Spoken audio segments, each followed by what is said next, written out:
What is a video game? It's just a set of problems. It could be anything. Civilization is problems in history. Halo's problems in a fantasy world of fighting. Chibi Robot is problems on how a 4-inch robot could clean a house. It doesn't matter what the problems are. All a video game is a set of problems that you must solve in order to win.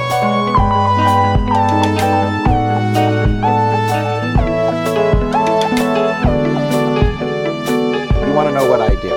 Well, oddly enough, I'm by training a linguist, and I still work in linguistics in a field called discourse analysis, which studies how people mean things and make meaning.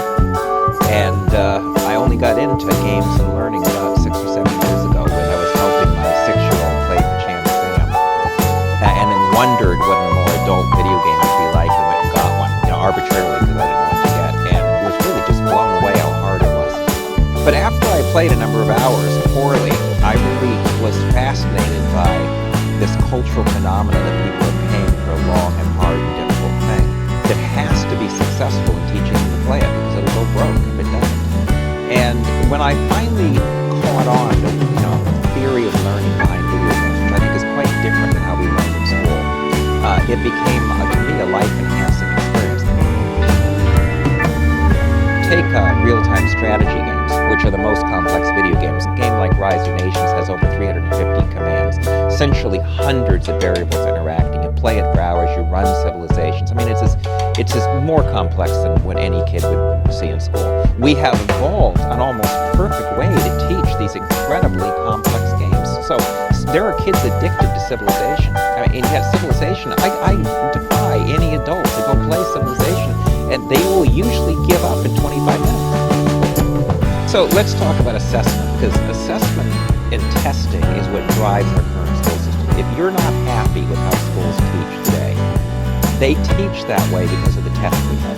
So we've come to realize we're not going to change the paradigm of schooling and get people learning in and learning from problem solving and innovation unless we change the tests and change the assessment, because they drive the system. Now, here's a little thought experiment about assessment for anybody who's a gamer. We take it as completely natural that you would be in an algebra class for 12 weeks, and then I would give you a test on algebra, maybe one designed in some other state, to see whether you learned any algebra. We take that as natural. We do it every day. So let's say a kid plays Halo on hard, and it takes 30, 40 hours, and he finishes Halo. Would you be tempted to give him a Halo test? Not at all. You'd say, game already tested it. So let's think, why is it that we're not tempted to give him a Halo test, but we are tempted to give that algebra test and use that as the judgment? Well, it's because you actually trust the design and learning of Halo better than you trust the design and learning of that algebra class.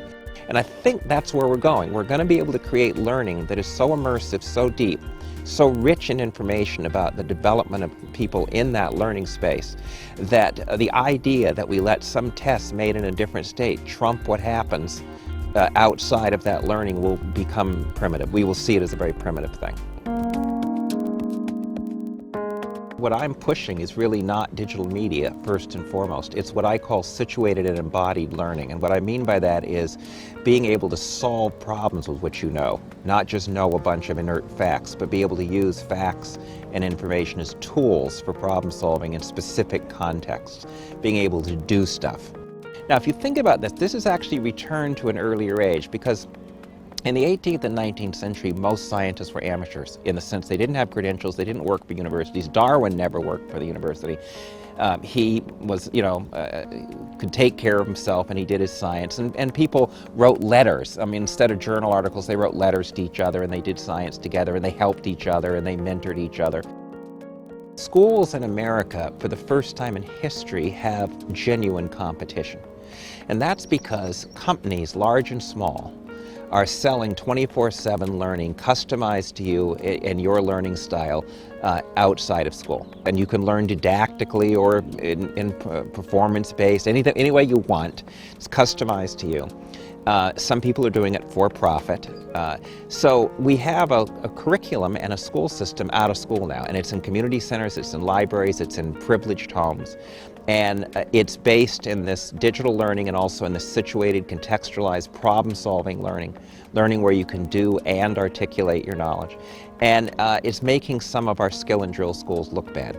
that system is going to put pressure on schools, and it is already operating by deeper forms of assessment that are built, where the assessment is integrated with the learning, where it's based on copious information, and where it's used to customize the learning back to you, as well as to give information across all the stakeholders so they can resource the learner. It's a new phenomena where we really have two school systems. We have a school system for the 21st century in popular culture where people are thinking about complex systems and kids are producing their own knowledge, whether it's about the weather or robotics or machinima or digital media. And then we have a school system that's basically giving you the basics of numeracy and literacy. And that pressure, I think, will bring about real change.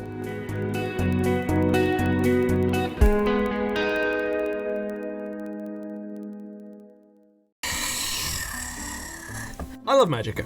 I think Magic as a spellcrafting system is a work of genius. It's endlessly fun coming up with hilariously excessive new ways to turn your friends into meaty chunks. But at its heart, Magicka is a top-down action game. The magic system is appropriate for Magicka because it's a skill challenge to execute. Ambience combat, however, is the weakest part of the game. Whether you're letting your sister snowball you to death because you can't hit her with her fucking things, or cheesing the boss by abusing his pathing, the combat is unwieldy and doesn't feel good. Ambience's best moments are when it's a puzzle platformer or when you're just wandering around in this obscenely pretty world. This doesn't preclude it from having an element mixing based system. As we saw in Horse Game, it can serve exploration just fine. If Ambient gave you sensible basic spell components and implied how they'd combine through flavor descriptions, then it would be another avenue of exploration. But Ambient's elements are totally arbitrary, and the game seems to know this because it gives you a spell book with all of the combinations in it, so you aren't just guessing the spells forever. The level design and some of the spells seem to be built for exploring, but the way you cast spells is built for an action game, and Ambient is terrible at being an action game.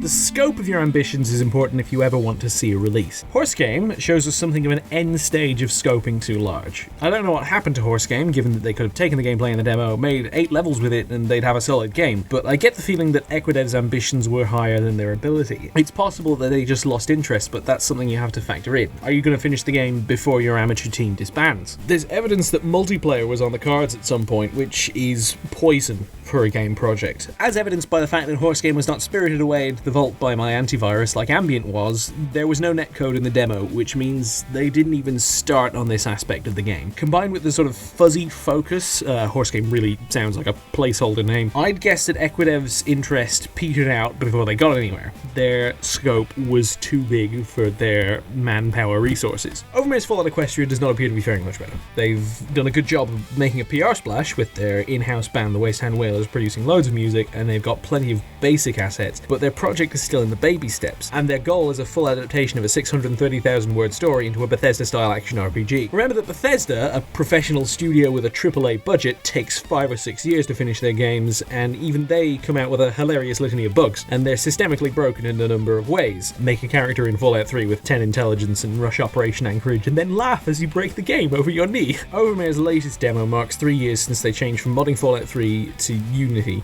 and I would not call this half done. Yeah, that looks finished. If they're happy to continue their development long past the sensible, then that's fine, but assuming Boris Johnson hasn't mistaken the launch button for a macaroon by then, I don't know how many people will be in the market for a pony fan game in 2025, much less a pony crossover with Fallout. A little bit different are doing their best to avoid showing their hand, so it's hard to figure out from the materials provided how far along they are. They seem pretty confident that they're making good progress, even if it's taken them this long to figure out that they're making a game and not a movie. At first we focused on the story and atmosphere, but now we've realized that we're not making a movie or a book where those things come first. Instead, we're making a game, a piece of interactive art that you partake in as much as we do. But if their Patreon is to be believed, they have some pretty high hopes for their project. I wish that someday bronies would come to the E3, Gamescom, or whatever.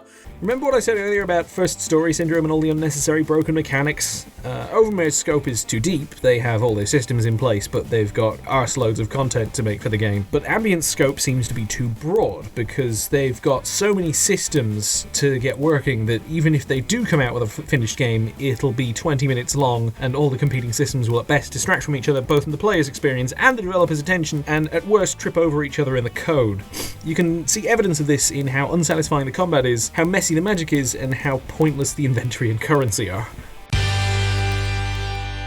My last point will be about the ultimate goal of designing a game. It's one thing to pump out a piece of software that you can technically call a game that people play out of politeness, and it's another to produce a game that's actually an enjoyable use of the player's time. You want the player to be invested in the experience you're making, whether it's exciting action, gripping drama, whatever. There are multiple ways your game can appeal, and there are many techniques for controlling the action to maximize engagement. It's too early to examine how any of these games execute on engagement, but we can take a quick look at how a player might be expected to enjoy them. All of them seem to be relying pretty heavily on discovery and exploration. This immediately presents a scope problem, since in order to deliver on that appeal, you need to make things to discover and explore. Horse Game, I think, does this the best, because the simple art style allows large environments to be created fairly rapidly, and there's some mechanical exploration as well in the spell system. Despite being a glorified tech demo, it goads you into trying really hard to reach places and looking in every nook and cranny to see what's there. I still think I haven't found everything yet. Fallout Equestria's environments are huge, but a lot of them are presently pretty empty, and points of interest are spread apart very widely. The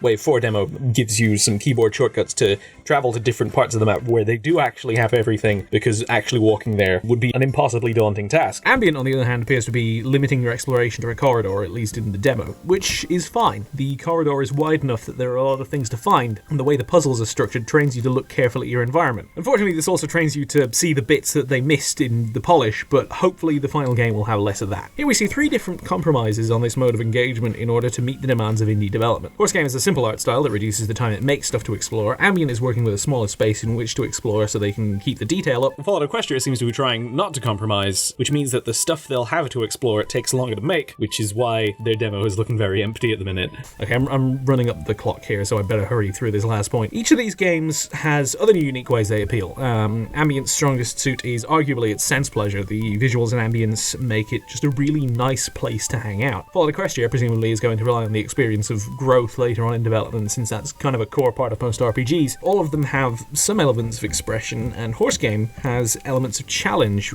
But to wrap this up, I'm going to talk about another appeal: narrative. It's pretty clear that story is very important to Fallout Equestria and Ambient. Both of them have trailers that focus on their stories. Both of them are going for the high-budget storytelling approach, with Fallout Equestria's dialogue trees and Ambient's high-minded monologues. This immediately presents a problem in the same vein as how I talked about how the exploration and discovery had to be compromised for development needs. These two games are relying on a type of storytelling that relies on a well-written script and good production values in terms of voice acting and cutscenes. I've already mentioned that Ambient's script is awful, and as for voice acting, some of these performances could benefit from better hardware and direction.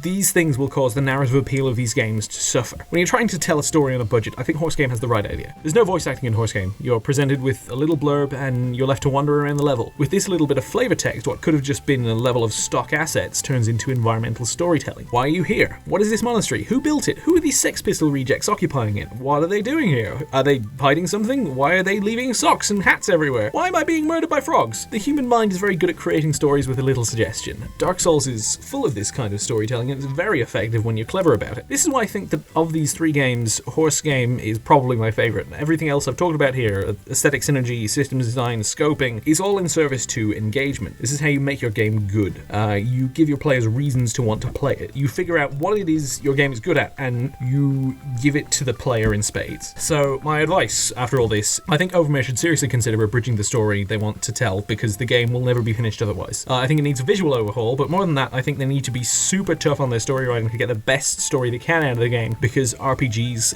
live and die on their stories, and you need to get it right. A little bit different, need to stop trying to be everything. Literally just cut all the combat encounters in the currency system entirely. They're totally unnecessary and bog down the nice atmosphere of your world. Equidev, please just come back. Please, just...